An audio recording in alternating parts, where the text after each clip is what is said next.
Hello, everybody. This is Pascal from Neutrality Studies. Hola a todos, soy Pascal de Neutrality Studies y hoy estoy hablando una vez más con Patrick Babb, uno de los mejores y más críticos periodistas internacionales de Alemania. El señor Babb es el autor del libro más vendido en alemán en ambos lados del frente. Solo ha aparecido en alemán, pero ese sería el título traducido. En este libro comparte sus experiencias viajando al Donbass. También trabajó durante muchos años como consultor de Sturmfreie al norte de Alemania, en la era, y solía trabajar como profesor en universidades diferentes. Patrick, bienvenido de nuevo. Patrick, welcome back. Hola Pascal y gracias por invitarme a tu canal. Es un gran honor para mí. Es genial tenerte aquí, y es genial tenerte en inglés. La última charla que hicimos fue en alemán, y luego se tradujo, pero esta vez dijimos que lo haríamos al revés. Dijimos que queríamos centrarnos un poco en el Donbass y el nivel local dentro de este conflicto, porque, como hablamos por correo electrónico, mi interpretación es que tenemos al menos 3 conflictos diferentes en marcha, ¿verdad? En un nivel, tenemos una gran guerra estructural entre Estados Unidos, la OTAN y Rusia. Luego tenemos una guerra bilateral de disparos entre Rusia y Ucrania. Pero luego, en el tercer nivel, también tenemos una guerra civil, o tuvimos una guerra civil dentro de Ucrania, en estas regiones del Donbass, ¿verdad? Eso estuvo ocurriendo durante mucho tiempo, y has estado trabajando mucho con el Donbass. Sin embargo, me dijiste en el intercambio de correos electrónicos que ves al menos 5 conflictos. ¿Podrías decirme cómo ves estos niveles? Could you tell me how you see these levels? Yes, Pascal, I think the regional level. Sí, Pascal, creo que el nivel regional está extremadamente entrelazado con el nivel geopolítico. Y veo 5 niveles diferentes de conflicto que están culminando en una colisión histórica en la guerra de Ucrania. La guerra ha entrado ahora en su 4º año, y veo 5 guerras en una. En primer lugar, la guerra civil ucraniana que comenzó en 2013. Luego la guerra entre Ucrania y las repúblicas separatistas de Donetsk y Lugansk. Y desde 2022, en Timbalkrantenherring befeuerungsbal. La guerra por proporciones de Estados Unidos, la OTAN y la Unión Europea con Rusia. El cuarto punto es la guerra económica global sobre el declive occidental.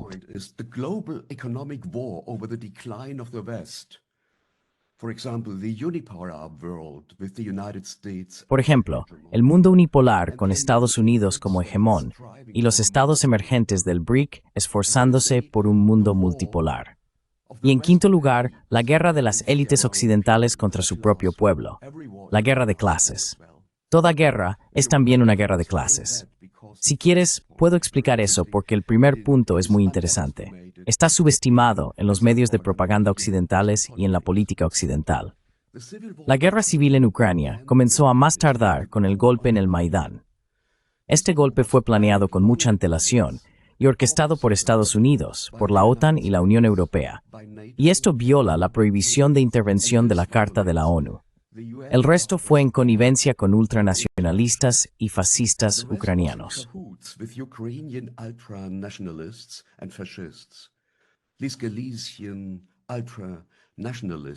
Estos ultranacionalistas y fascistas gallegos llevaron manifestantes militantes y miles de armas al Maidán. Anteriormente, se habían saqueado depósitos de armas y comisarías en Lviv, Ivano-Frankivsk y Ternopil. Según sus propias declaraciones, querían iniciar una guerra civil si el Maidán fracasaba, como descubrió Nikolai Petru, a quien conoces muy bien. El sector derecho fue responsable de los asesinatos en el Maidán. Alrededor de 100 personas fueron asesinadas. Esto se debe a que los francotiradores estaban en los edificios que el sector derecho había ocupado. Esto lo demuestran las investigaciones detalladas del profesor Ivan Kachanovsky de la Universidad de Ottawa.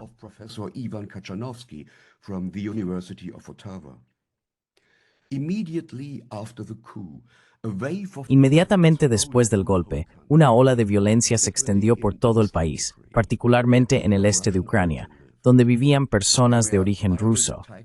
Hubo ataques violentos con muchas muertes en Odessa, Mariupol, Zaporilla y otras ciudades. Esto llevó a la formación de milicias de autodefensa en el este de Ucrania, que obtuvieron armas porque la policía y la milicia mostraron solidaridad con ellas, y unidades armadas desertaron. El gobierno central en Kiev confió en la violencia desde el principio y lanzó la llamada Operación Antiterrorista contra los insurgentes a partir del 6 de abril de 2014. Esto marcó el comienzo de una lucha contra la población en Donbass, en la que al menos 14.000 personas, incluidos 3.400 civiles, fueron asesinadas. In which at least 14,000 people, including 3,400 civilians, were killed by 2022, before the Russian attack. Para 2022, antes del ataque ruso, esto viola la prohibición del uso de la fuerza de la Carta de la ONU y hace posible hablar de un intento de genocidio.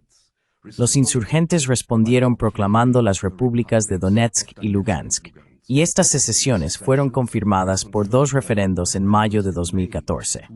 Tal secesión de una parte de un país también es posible bajo el derecho internacional en contra de la voluntad del gobierno central.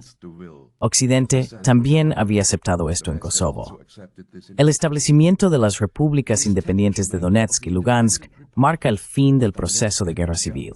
Marks the end of the civil war process. The second stage began at the end of April 2014. La segunda etapa comenzó a finales de abril de 2014, la fase de la guerra entre Ucrania como parte beligerante por un lado y las repúblicas de Lugansk y Donetsk, que fueron apoyadas económica, política e indirectamente, también militarmente, por la Federación Rusa. El exsecretario general de la OTAN, Jens Stoltenberg, también confirmó esto al Parlamento Europeo el 7 de septiembre de 2023. Contrario a lo que dijo Stoltenberg, metanolstrom stromnosas involucrales hasta febrero de 2022. Había un observador de Igor Girkenbra en Topol de Strelkov. Alguien de Wagner no unidad en capitales. There were Wagner mercenaries, but no regular units. The Minsk Agreement was an attempt. El acuerdo de Minsk fue un intento de darle a Ucrania un respiro, porque las unidades ucranianas estaban rodeadas por insurgentes cerca de Debaltseve en el invierno de 2014 a 2015, y para darle a Kiev tiempo para rearmarse, como explicaron la ex canciller alemana Merkel y el expresidente francés Hollande, nunca fue honrado por el lado ucraniano. En febrero de 2022, Rusia también abandonó el acuerdo de Minsk e intervino directamente al invadir Ucrania. Esto marcó el comienzo de la segunda parte de entre Ucrania por un lado y las repúblicas de Donetsk y Lugansk y la Federación Rusa por el otro lado. El tercer nivel es la guerra por delegación entre Estados Unidos, la OTAN y la UE y Rusia. NATO and EU and Russia. US Secretary of State Marco Rubio and Trump's special envoy. El secretario de Estado de Estados Unidos, Marco Rubio, y el enviado especial de Trump, Keith Kellogg, ahora hablan de una guerra por poderes, al igual que el ex primer ministro británico Boris Johnson. Los economistas Jeffrey Sachs y muchos otros historiadores como Richard Sakwa, Nikolai Petro y Keith Van der Pyle confirman que Estados Unidos ha estado tratando de atraer a Ucrania hacia la órbita económica occidental y armarla militarmente como un baluarte contra Rusia desde su independencia en el 91. El objetivo era explotar los recursos naturales de Ucrania y rodear a Rusia. Esto tenía la intención de consolidar la posición hegemónica de Estados Unidos, porque en un mundo unipolar solo puede haber una potencia líder, Washington. There can only be one leading power, Washington. The leading power sets the rules. Everybody else has to submit. La potencia líder establece las reglas. Todos los demás tienen que someterse. Estados Unidos ha perdido esta batalla. En febrero de 2025, el secretario de Estado de Estados Unidos, Marco Rubio, reconoció que vivimos en un mundo multipolar. Las negociaciones ahora tienen lugar en Riad, no solo por la paz en Ucrania, sino que se están reclamando posiciones en todo el mundo. El cuarto nivel es la guerra económica global, librada por Occidente contra los estados BRICS, liderados por Rusia y China. Occidente también ha perdido esta batalla. Los 15 paquetes de sanciones hasta la fecha, con un total de 30.000 sanciones, estaban dirigidos a aislar a Rusia, pero resultaron ser un boomerang. Sin el petróleo y gas ruso barato, la economía alemana en particular ya no es competitiva.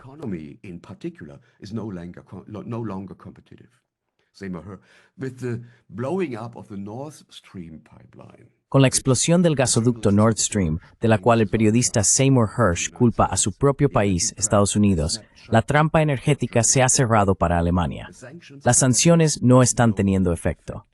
La economía rusa es sorprendentemente robusta, y de las 193 naciones en la Asamblea General de las Naciones Unidas, solo 40 se han unido a las sanciones, mientras que 153 continúan cooperando con Rusia. No es Rusia la que está aislada, es Occidente. El Consejo Europeo de Relaciones Exteriores escribió, Occidente unido, dividido del resto. Mientras tanto, Rusia está expandiendo sus relaciones económicas con Asia. Se están construyendo nuevos rompehielos nucleares en San Petersburgo. Vi eso para hacer navegable el paso del norte para los petroleros durante todo el año.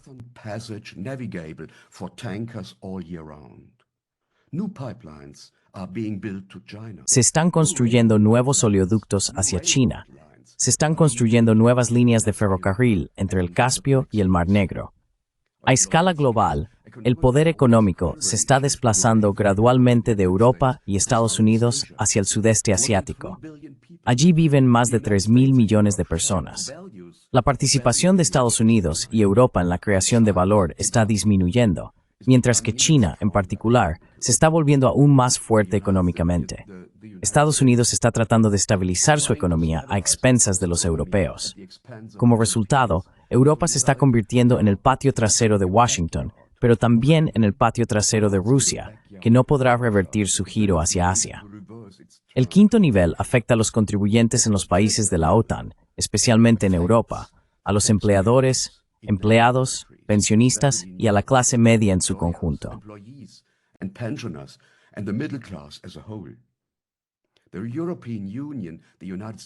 La Unión Europea, los Estados Unidos y Alemania han financiado la guerra en Ucrania con cientos de miles de millones.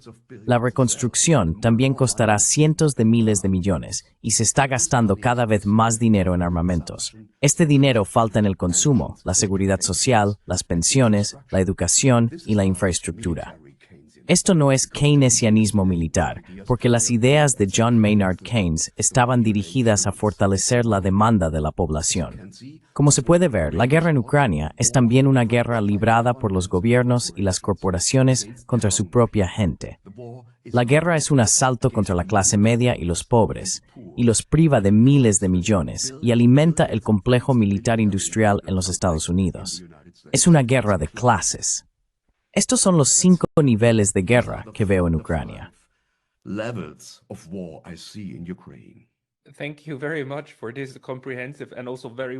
Muchas gracias por este resumen tan completo y también muy bien preparado que nos estás dando. Sé que dije que íbamos a hablar principalmente sobre el Donbass, pero debido a lo que acabas de decir, necesito preguntarte. Una de las cosas que realmente me asombra ahora es que después de todas estas sanciones fallidas contra Rusia y después de todo este baño de sangre que hemos visto y Europa estando dispuesta y lista para arruinarse en el proceso, ahora estamos en un punto donde Estados Unidos también intenta saquear y explotar aún más a Europa, ¿verdad? And to exploit Europe even more, right? Putting tariffs also on the Europeans who already lost their life. Poniendo aranceles también a los europeos que ya perdieron su fuente de energía con Rusia. Y por supuesto, el acuerdo mineral con Ucrania, que es la empresa más cruel y más neocolonial que he visto en mi vida imponerse a un Estado europeo, ¿verdad? Lo hemos visto con los europeos, haciéndolo en África y en Asia. No recuerdo que alguien haya intentado hacer algo así, como forzar a un Estado a renunciar a toda su riqueza a perpetuidad a una gran potencia en Europa. Me parece que esta guerra no solo estaba dirigida contra Rusia, también está dirigida contra Europa, al menos desde el lado de Estados Unidos. ¿Cómo lo ves?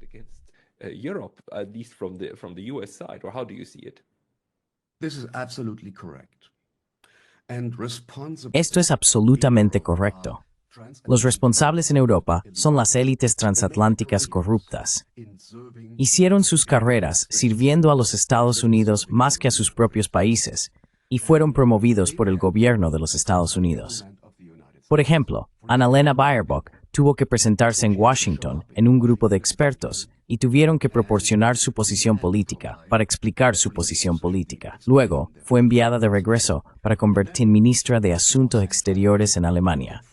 Así que todas las élites políticas en Europa son parte de una élite política global que es lejos de servir a sus propios países.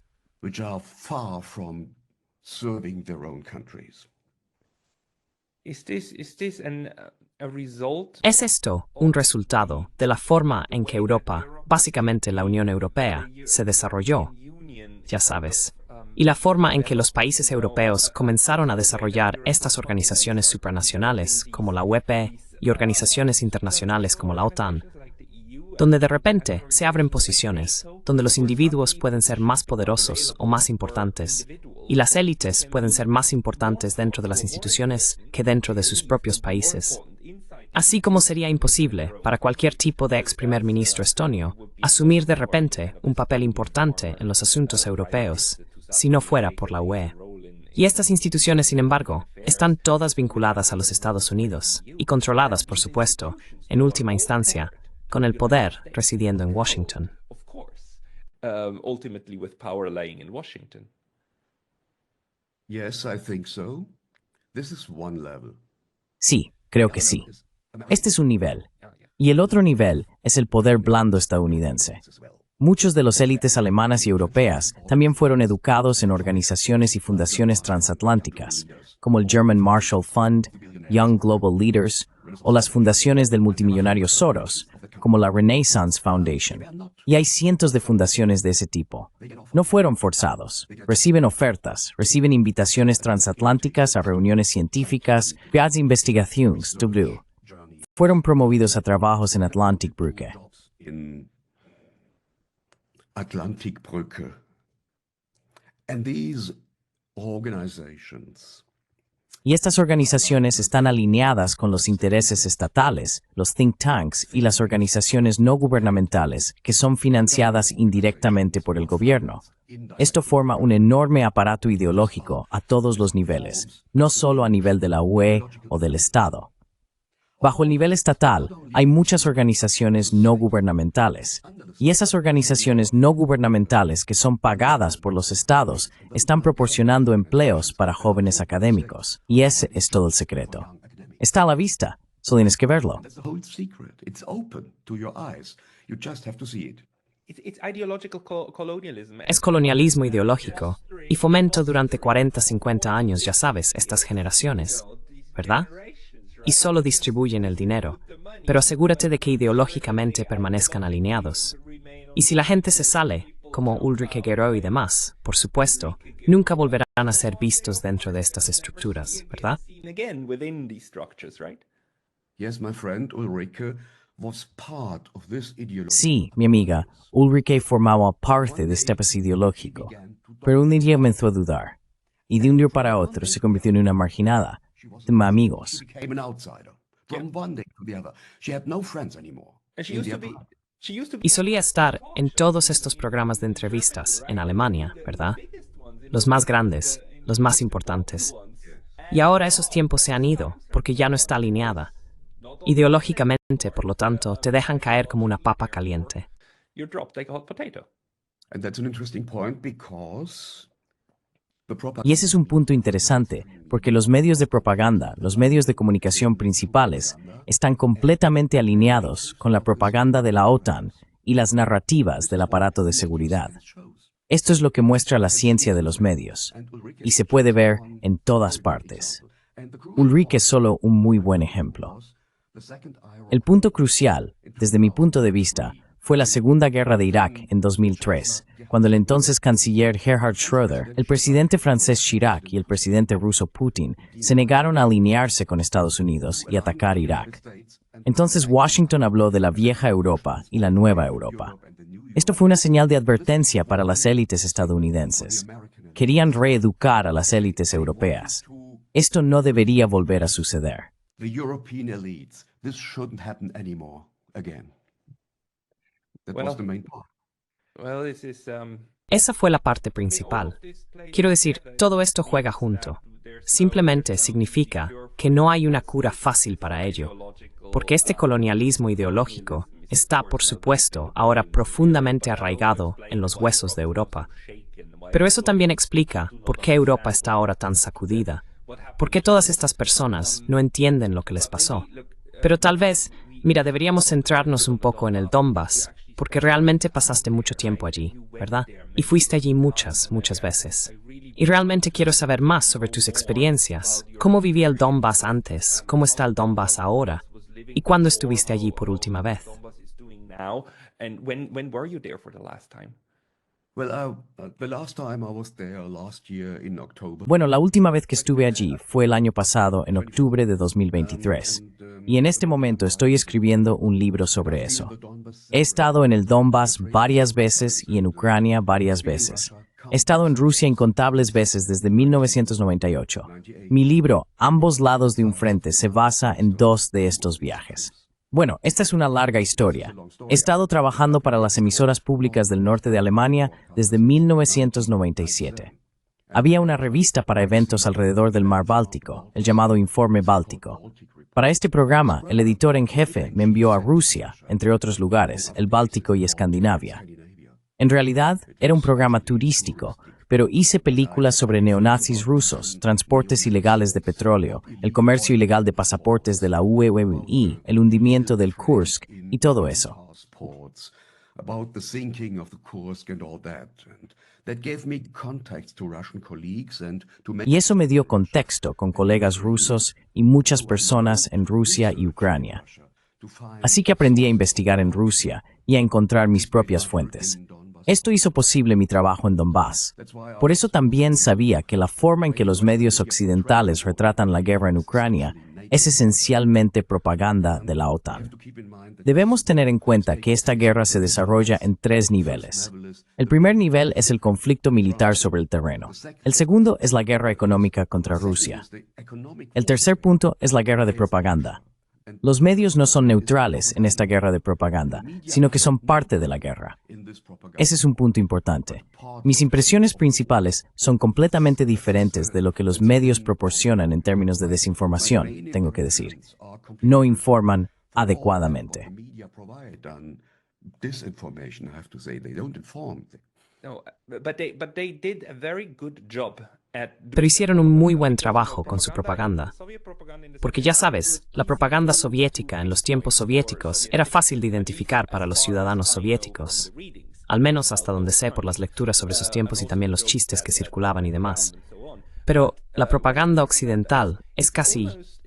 No hay mucha gente que la identifique. Quiero decir, cualquiera que vea este programa, cualquiera que vea algunos de los otros programas, lo hace. Pero diría que probablemente alrededor del 70% al 80% en Europa cree que el marco general de lo que obtienes en ARD, ZDF, todas las compañías de radiodifusión alemanas, más o menos, es preciso, con algunos problemas. No comprenden cuán profundo fue el engaño o el control de la narrativa. ¿Cómo es el Donbass, por ejemplo? ¿Puedes darnos algunos ejemplos de cómo se retrató el Donbass en Occidente frente a lo que realmente es la realidad allí?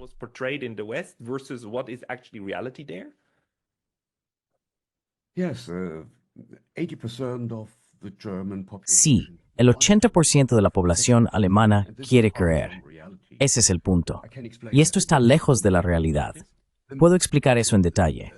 Los medios de propaganda omiten la prehistoria de la guerra y las razones reales de la guerra al ignorar el golpe de Main y la responsabilidad de la OTAN y los Estados Unidos. No consideran la situación social de la población en Ucrania. Distorsionan la situación militar y se comportan de manera inmoral porque su belicismo es responsable de cientos de miles de muertes. Juzgan mal el estado de ánimo de la población en Ucrania y en Donbass. Ocultan el genocidio cultural, las represalias contra la Iglesia Ortodoxa, las quemas de libros, la destrucción de monumentos de poetas rusos y el pronunciado culto a Bandera y al fascismo. the pronounced cult of Bandera and fascism. They do not provide information about the boomerang. No proporcionan información sobre el efecto boomerang de las sanciones y la guerra económica contra Rusia, que el Occidente corre el riesgo de perder. No proporcionan información sobre los intereses geopolíticos de Estados Unidos, que ha estado dividiendo la región europea, la región euroasiática, durante más de 100 años y quiere evitar la cooperación cercana entre Rusia y Alemania. En particular, el intento de los neoconservadores estadounidenses y la administración Biden de preservar el orden mundial unipolar con Estados Unidos como hegemón y, por lo tanto, debilitar a Rusia a través de una guerra en Ucrania para luego dirigirse a China como el principal oponente. Minimizaron el peligro de un conflicto nuclear. Comparten la ceguera apocalíptica de nuestros políticos.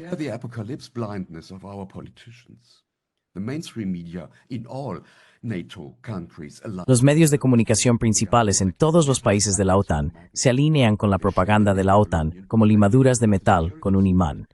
Comparten la perspectiva neocolonial del estado de seguridad y difunden belicismo antirruso y racista. Todas las investigaciones de medios muestran esto. No informan, desinforman, desinforman. Un trabajo pésimo. Y mis experiencias sobre el terreno son completamente diferentes. Bueno, para mí, no era la primera vez que estaba en una zona de guerra. Desde el 99 estuve en los Balcanes, en Kosovo y trabajé en Afganistán, y aprendí a lidiar con el peligro. Por ejemplo, en una región donde hay riesgo de minas, nunca se te permite orinar en la zanja. Tienes que ir detrás del coche, porque en la zanja puede haber minas. Pero esta guerra es mucho más dura que cualquier cosa que haya visto antes.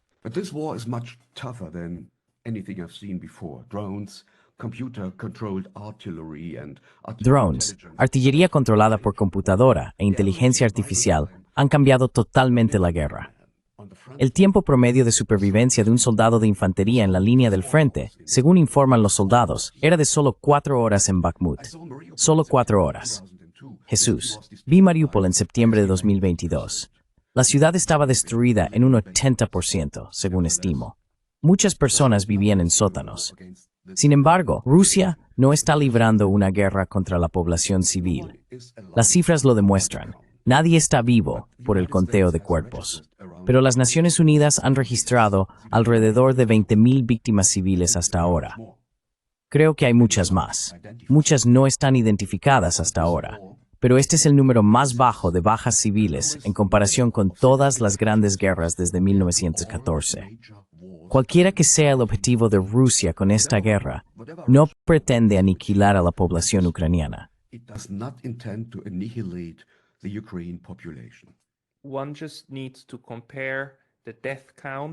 Uno solo necesita comparar el número de muertes de civiles que acabas de mencionar en Ucrania y Rusia también, y en la región de Kursk, y compararlo con las muertes en Gaza. Quiero decir, eso para mí es obviamente genocida. Y lo más loco es que los europeos siguen diciendo, oh no, no hay genocidio en Gaza. Y el caso de la Sea-Hawk por Sudáfrica contra Israel es ridículo, es lo que dicen.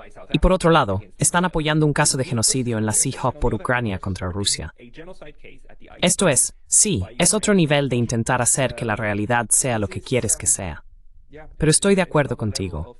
Quiero decir, Rusia está en primer lugar luchando contra el ejército de Ucrania, las fuerzas armadas, estos diferentes grupos que fueron integrados.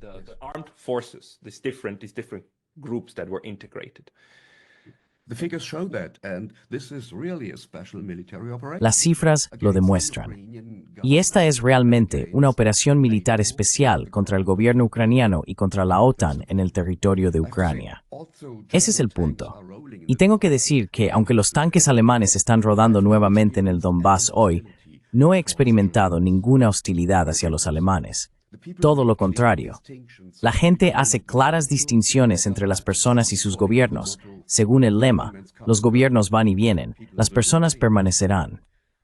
Pero en los puntos de control en la zona de guerra, esto es completamente diferente. Me han revisado varias veces a punta de pistola y arrestado varias veces. Fui detenido. Mi pasaporte alemán me identifica ante los soldados como miembro de un estado enemigo. Luego fui filtrado, lo que llaman filtrado. Eso significa que fui detenido e interrogado durante muchas horas. detained and questioned for many hours. So far, Por rusos en Rusia. yes, absolutely, by Russian troops. Sí, absolutamente. Por los rusos, por las tropas rusas. Y bueno, frente a las armas. Y hasta ahora, todo ha ido bien. Pero en una zona de guerra donde miles han muerto, una vida humana ya no vale mucho. Luego tuve que darme cuenta de que la mayoría de las personas en Donbass no se sienten ocupadas por el ejército ruso, sino liberadas. Algunos de los soldados fueron recibidos con los brazos abiertos. Es difícil de imaginar en Occidente y contradice la propaganda de la OTAN. Es inexplicable. En Donetsk y Luhansk, айтих мемрасрич поріч діздав, поранень лимт куртосе. Тільки муисти тявзетес. 2014. I've experienced this many times. After more than 10 years of shelling by Ukrainian artillery. Después de más de 10 años de bombardeos por parte de la artillería ucraniana, no debería sorprender que la gente vea su futuro del lado ruso. Los salarios son 3 veces más altos en Rusia. Hay un nivel de vida más alto. En ciudades como Mariupol o Zaporilla, unidades fascistas como el batallón Azov han estado acosando, golpeando, amenazando y arrestando a la población civil desde 2014. Testigos presenciales me lo han contado muchas veces. Desde que población sometida por represalias, recibieron el ejército ruso como liberadores. Eso es fácil explicar. That's easy to explain. Can I ask you about something here? ¿Puedo preguntarte algo aquí? Porque el Donbass es, por supuesto, uno de los bloques de construcción esenciales de esta horrible guerra, o una de las cosas que mantuvo la espiral de escalada en movimiento. Pero algo que nuestros medios también siempre olvidan y nunca mencionan es que durante 8 años, entre 2014, cuando Donetsk y Lugansk, estas dos regiones u oblasts, primero dijeron, queremos ser independientes, hasta 2022, hasta como 3 o 4 días antes de la operación militar especial, toda la estrategia de Rusia fue mantenerlos allí.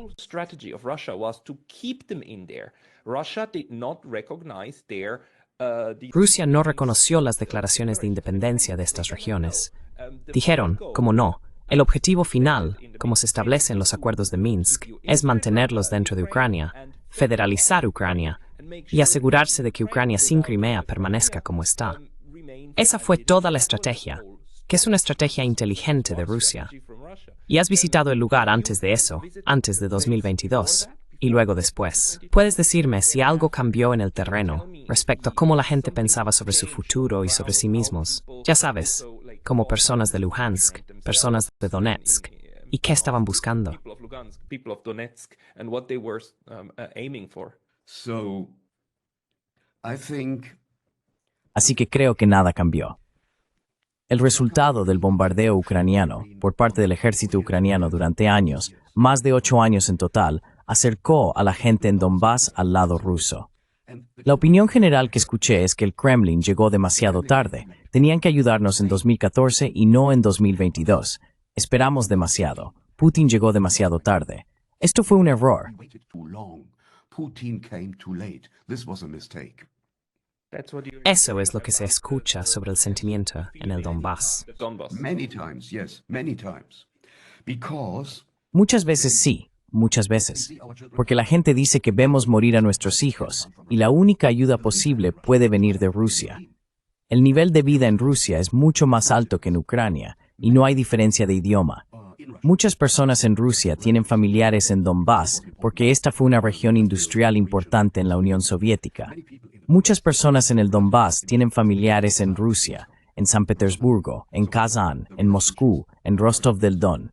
Así que las relaciones son muy cercanas y se conocen. Saben cómo viven a ambos lados de la frontera. Tienes que entender, todas las regiones al este del Dnieper llegaron a la República Soviética de Ucrania en 1922, porque el gobierno central de los bolcheviques en Moscú quería crear una zona única de administración para hacer navegable el Dnieper y para construir una gran planta hidroeléctrica cerca de Zaporilla, que comenzó a funcionar en Movis II. Ese fue el trasfondo. Así que estas eran personas rusas, no ucranianas. so these were Russian people, not Ukrainians. Pero cuando estuviste allí antes de 2022, ¿alguna vez les preguntaste si se sentían ucranianos o rusos, o si se sentían ambos? Y eso también cambió a través de la guerra. Supongo que debió haber cambiado.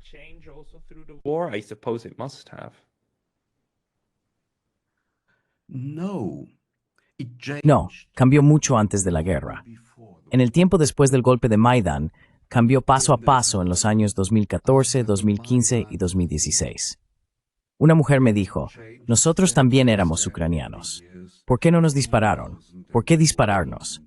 2015 and 16. A woman told me,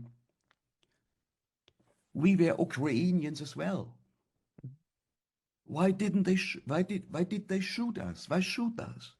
Why did they shoot us and our children? ¿Por qué nos dispararon a nosotros y a nuestros hijos? Ahora, espero la paz con Rusia, alineándome con Rusia. Ese es el punto. Aligning with Russia. That's the point. Sí, si usas tanta violencia contra la población local, no puedes esperar ganarte sus corazones. Exactamente. Desafortunadamente, lo mismo es cierto a la inversa. Quiero decir, no hay manera de que Rusia pueda esperar que los gallegos y los ucranianos occidentales alguna vez los amen, porque, bueno, sí. Yes. And Russia don't want to conquer. Y Rusia no quiere conquistar el oeste de Ucrania. No quieren eso. Desde mi punto de vista, Ucrania se dividirá en dos, probablemente tres partes. Las regiones al este del Dnieper serán territorio ruso y el resto será un país neutral. Existe la posibilidad de que Polonia ocupe Galicia porque Galicia perteneció a Polonia entre las grandes guerras de 1900 a 1939.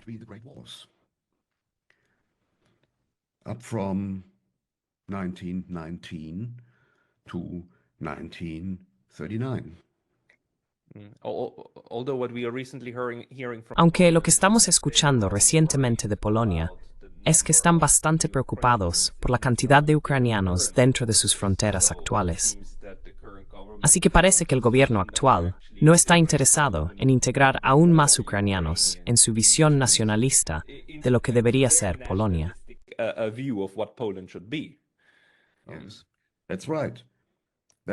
Así es, pero hay fuertes relaciones entre Polonia y el oeste de Ucrania, muchas amistades, pero también hostilidades históricas, porque los fascistas ucranianos mataron hasta 100,000 polacos en los años 43 y 44. In the years 43 and 44, up to 100,000 Poles, in a very crucial way. Una manera muy crucial, por lo que hay sentimientos encontrados en Polonia. Escuché a personas en Polonia decir, estamos ayudando a los ucranianos. Sí, ellos también nos ayudaron a morir. They helped us to die.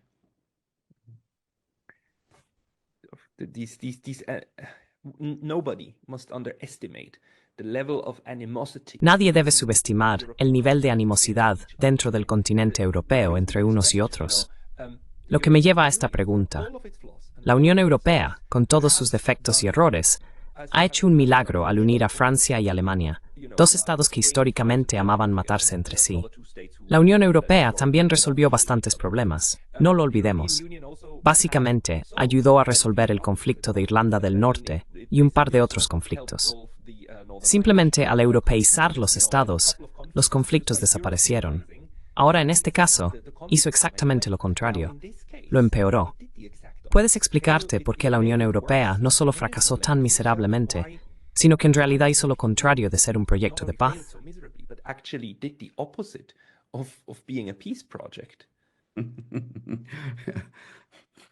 Ese es un punto interesante.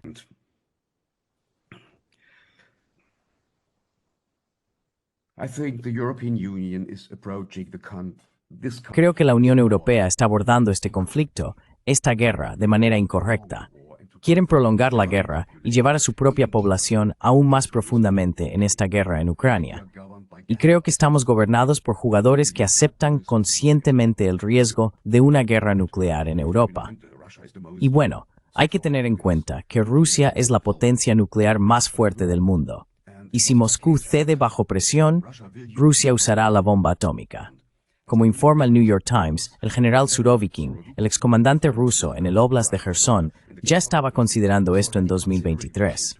Ya hemos evitado por poco una guerra nuclear, un infierno nuclear, varias veces en esta guerra de Ucrania. La razón de este belicismo entre las élites políticas de la Unión Europea, esa era tu pregunta, es que quieren distraer de sus propios fracasos. They want to distract from their own failures. They have ruined their own countries. Han arruinado sus propios países, económica y políticamente, a través de la guerra y las sanciones. Se han maniobrado a sí mismos en un callejón sin salida. Esto se aplica especialmente a Alemania. Por lo tanto, la propaganda está destinada a desviar el foco de la agresión. Ese es el punto principal. La ira del pueblo por los agravios en sus propios países se está desviando hacia un enemigo externo, Rusia. Así es como las élites políticas occidentales quieren ganar tiempo para seguir gobernando. Ese es el punto. La Unión Europea ha fracasado completamente como proyecto de paz, como mencionaste, y se ha degenerado en una máquina de guerra. Se están tomando decisiones en el Parlamento Europeo que Rusia solo puede entender como una declaración de guerra.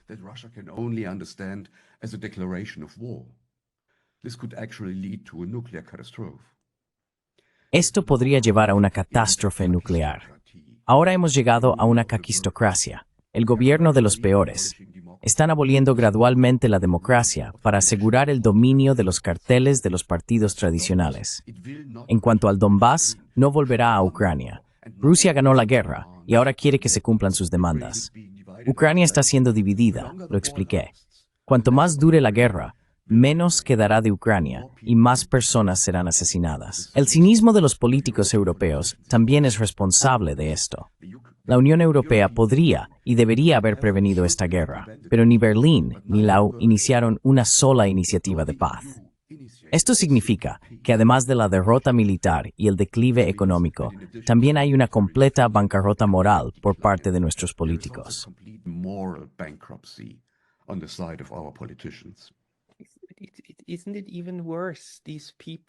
No es aún peor. Estas personas seguían diciendo, queremos paz, traeremos la paz a través de las armas. Las armas son el camino hacia la paz. Y no entienden. No tienen la capacidad mental para comprender que lo que están haciendo es empeorar la guerra.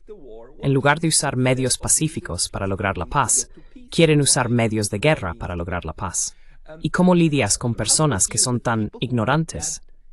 Porque esto también es un problema para los estrategas militares, porque si asumes que el otro lado es racional, entonces puedes intentar ponerte en su lugar.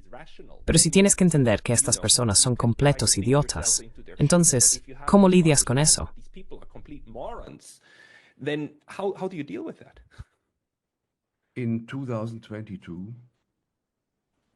En 2022, me reuní con representantes del Kremlin para una conversación secreta en Moscú y me hicieron esta pregunta.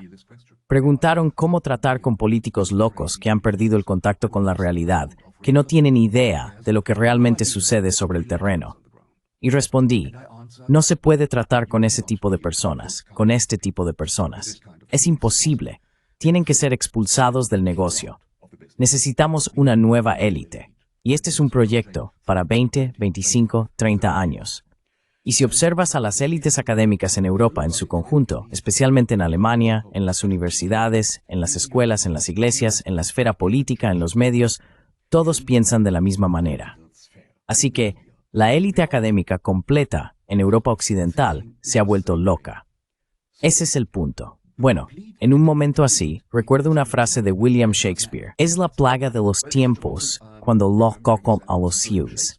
Y otra situación crítica es embrace penoso. And that's the political situation. And this is very dangerous.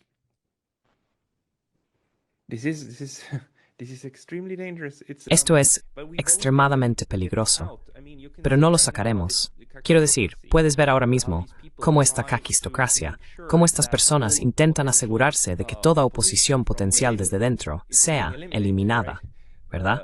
En Rumania, ahora recientemente en Francia, he tenido una conversación con un periodista polaco que me dijo que en Polonia también, ya sabes, La oposición básicamente está siendo reprimida también a través de medidas tradicionales. Y si esto continúa, entonces no hay mucha esperanza para Europa, porque se arruinará a sí misma, obviamente, pero lo hará mientras se remilitariza, lo cual es aún más peligroso. ¿No es así? It is absolutely the case. Europe Es absolutamente el caso. Europa se está arruinando. Y esto terminará mal, porque nos estamos convirtiendo en el patio trasero de los Estados Unidos y también de la Federación Rusa. Así que estamos quedándonos atrás en el desarrollo internacional. Tenemos un gran cambio hacia el sudeste asiático en el poder económico, un cambio en el poder económico, y estamos perdiendo terreno. La gente no ve eso. Han perdido el contacto con la realidad en Europa they occidental. have lost the ground of reality in Western Europe. Si tuvieras 28 años, pero supieras lo que sabes hoy, quiero decir, con todas las experiencias, ¿te quedarías en Alemania e intentarías ganarte la vida allí? ¿O realmente te irías? No, I would leave the country. I would go No, probably to me iría del Switzerland, país. probably Probablemente iría a Suiza, Singapur o Hong Kong, o quizás a la Federación Rusa, a San Petersburgo.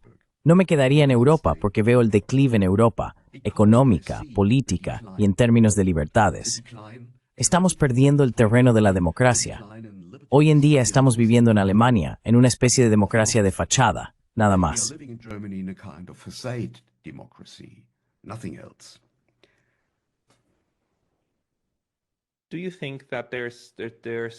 ¿Crees que hay algunos mecanismos para reparar esto? Quiero decir, en teoría las democracias deberían ser capaces de, una vez que realmente van en la dirección equivocada, ya sabes, la población comienza a entender que están sufriendo y luego eligen a los partidos de oposición para el poder, y por lo tanto puedes comenzar a corregir el rumbo. Quiero decir, Alemania tiene un gran partido de oposición, que es el AfD, ¿verdad?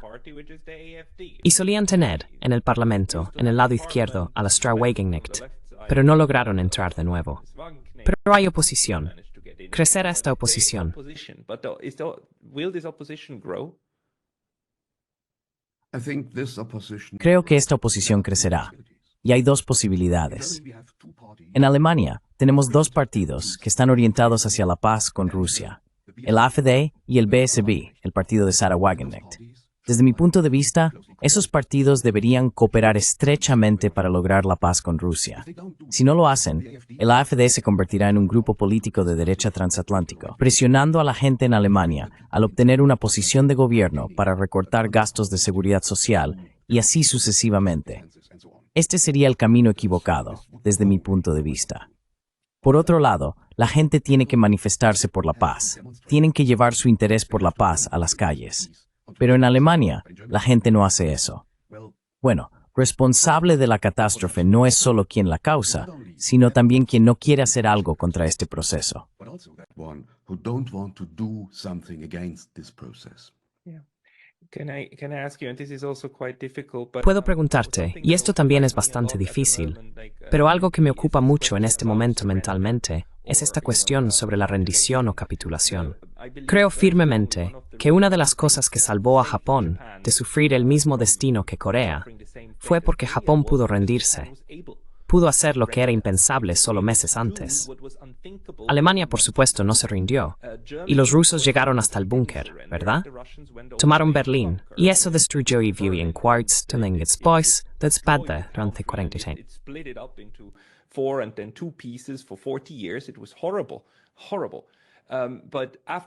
Fue horrible, horrible. Pero después de esta experiencia en Alemania, te viste obligado a rendirte y a dar un giro de 180 grados y aceptar que no, el régimen nazi era un régimen malvado y cometió las cosas más horribles. Y hoy Alemania acepta eso, ¿verdad? Cada alemán acepta que nunca jamás querrían eso. Pero es impensable que, de nuevo, la rendición pueda ser el camino hacia la paz. ¿Puedes explicarte por qué es así? Que la rendición no es un concepto en Europa en este momento para lograr la paz.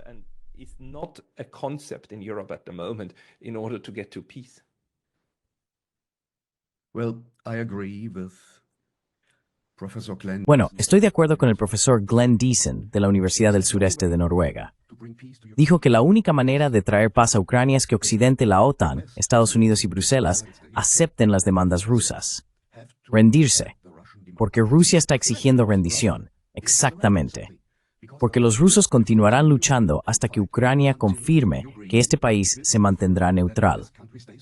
Este es el punto principal, y las élites occidentales no aceptan eso, porque sus propias carreras están muy cerca de los belicistas en Estados Unidos, particularmente dentro del Partido Demócrata. No siguen a Donald Trump. Quieren esconderse y sobrevivir en el sótano hasta que Trump se haya ido, y esperan que la guerra dure hasta que Trump se haya ido, y no destruirán ninguna solución de paz. Es, por un lado, un problema psicológico. Son, de manera narcisista, disfuncionales. Es un pensamiento disfuncional. Amtil contacto con la realidad. En un step si puede profundo y etc. Of transatlantic ideology. But Donald Trump is currently using a sledgehammer. Donald Trump está usando actualmente un mazo para destruir esa burbuja. Quiero decir, esto va a doler. Esto va a doler mucho. Quiero decir, psicológicamente a estas personas. Sí, bueno, no hablamos tanto sobre Donbass como quería, pero esto fue muy interesante, la forma en que conectamos, o tú conectaste estos diferentes niveles. Patrick, ¿quieres añadir algo más? Patrick, do you want to add something more? Yes. I can tell a bit more about Donbass. Puedo contar un poco más sobre Donbass, y bueno, ¿cómo está Donbass hoy? ¿Y cómo están las estructuras políticas hoy? Aprendí sobre el terreno que, en lo que respecta a las estructuras políticas, ahora se aplica la Constitución rusa. Según esto, los gobernadores provinciales en Donbass son nombrados por el propio presidente y son directamente responsables ante él. Esto también se puede ver sobre el terreno, por ejemplo, con el jefe del gobierno de la República Popular de Donetsk, Denis Pushilin. Por lo que puedo decir, sigue la línea general del Kremlin, nada más. Mientras tanto, otras regiones rusas han asumido patrocinios. Han asumido patrocinios para los 4 oblasts, que han sido incorporados a la Federación Rusa. Which have been incorporated in the Russian Federation. And this means that Russian regions are actively... Y esto significa que las regiones rusas están proporcionando activamente asistencia para la reconstrucción, tanto militar, política, como económicamente. También me dijeron que el presidente Putin está supervisando en parte la reconstrucción él mismo. También estuvo en Mariupol y fue informado sobre cómo avanzaba la construcción de nuevos distritos, nuevas casas y nuevas urbanizaciones. También está enviando representantes para monitorear, por ejemplo, los precios de los alimentos. Es importante señalar que los 4 distritos siguen siendo zonas de guerra. Por lo tanto, se aplica la ley marcial y los comandantes militares están a cargo en última instancia. Esto también se refleja, por ejemplo, en el toque de queda.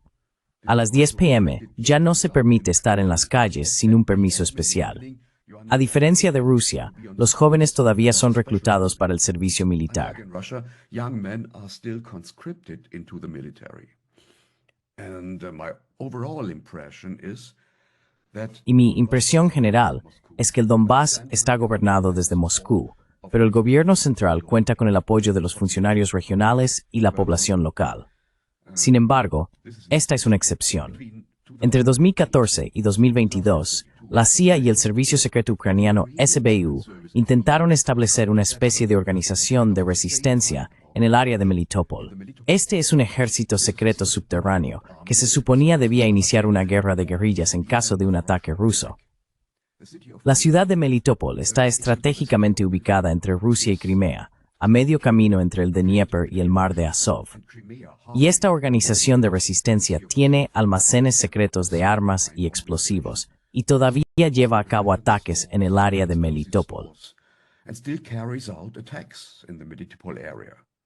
I spoke to a man who, as a civilian, he was... Hablé con un hombre que como gerente administrativo civil fue el objetivo de un ataque. Perdió una pierna cuando explotó un coche bomba. Y creo que eso es interesante, pero tengo que añadir que cuando estuve en el Donbass, en el otoño del 22, algunas de las ciudades y pueblos estaban completamente destruidos. Mariupol, por ejemplo, estaba destruida, estimo, en un 80%. Largas colas por todas partes para la distribución de alimentos, niños perdidos, personas sin hogar. casas cerradas, fachadas quemadas y todo eso.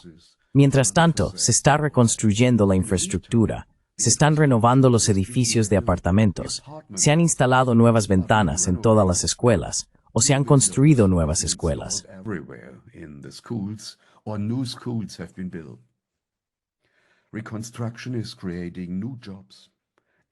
La reconstrucción está creando nuevos empleos en el Donbass. Como resultado, muchas personas que huyeron de la guerra están regresando.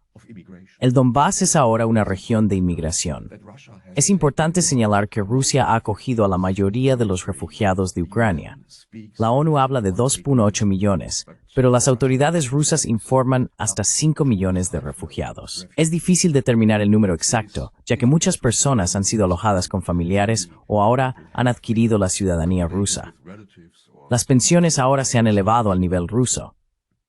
Te dije que esto significa que los pensionistas tienen 3 veces más dinero en sus bolsillos que antes. Esto fortalece el poder adquisitivo y la lealtad al liderazgo también.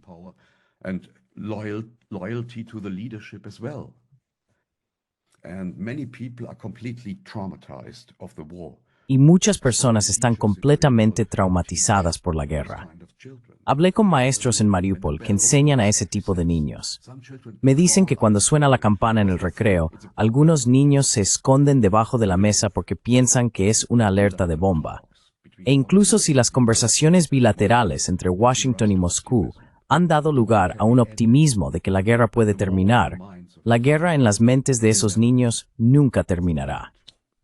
Ese es el punto.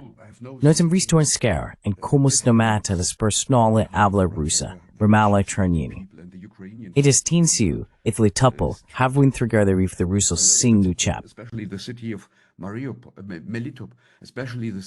Melitopol was handed over to the Russian army without a fight. That's why there is no destruction. Por eso no hay destrucción en la ciudad. Estuve en un restaurante armenio allí, y los propietarios, la familia, no están políticamente inclinados hacia Rusia, sino hacia Ucrania.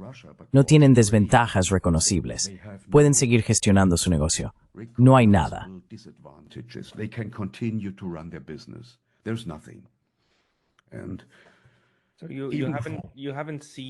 ¿No has visto ninguna desventaja sistemática para la población de habla ucraniana en el Donbass, ahora controlado por Rusia? No, porque esto es normal en Rusia. Es un país multiétnico. En toda Rusia es lo mismo. Diferentes etnias, diferentes grupos de personas viven juntos. Y esto es una buena señal. Sí, esto es una buena señal. Incluso antes de la invasión rusa, todos en Donbass hablaban ruso con acento ucraniano. El ruso es ahora el idioma oficial allí. Los planes de estudio escolares se han adaptado a los planes de estudio rusos y los maestros están capacitados de acuerdo con el método ruso. Altaines egenig diumutrinates en minorithikver, namisn tarward brospad strubi. No haces eso. I couldn't say that this puts them to a disadvantage. I never saw that. Eso es algo muy positivo. Y sabes, lo siento, pero estamos llegando a la marca de 1 hora, así que tenemos que detenernos en este punto. Pero si la gente quiere seguirte, también como la audiencia de habla inglesa, ¿publicas en inglés o principalmente en alemán? ¿O hay algún medio donde puedan leerte?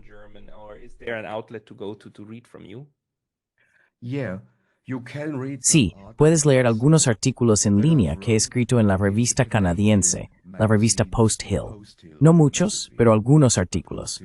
Principalmente estoy publicando en el idioma alemán. Está bien. Y pondré los enlaces a tus publicaciones en inglés y también en alemán en la descripción. Todos vayan y lean a Patrick. Realmente informa mucho y reflexiona mucho. Y te agradezco mucho por todos los conocimientos de hoy. Muchas gracias. Fue un placer hablar contigo.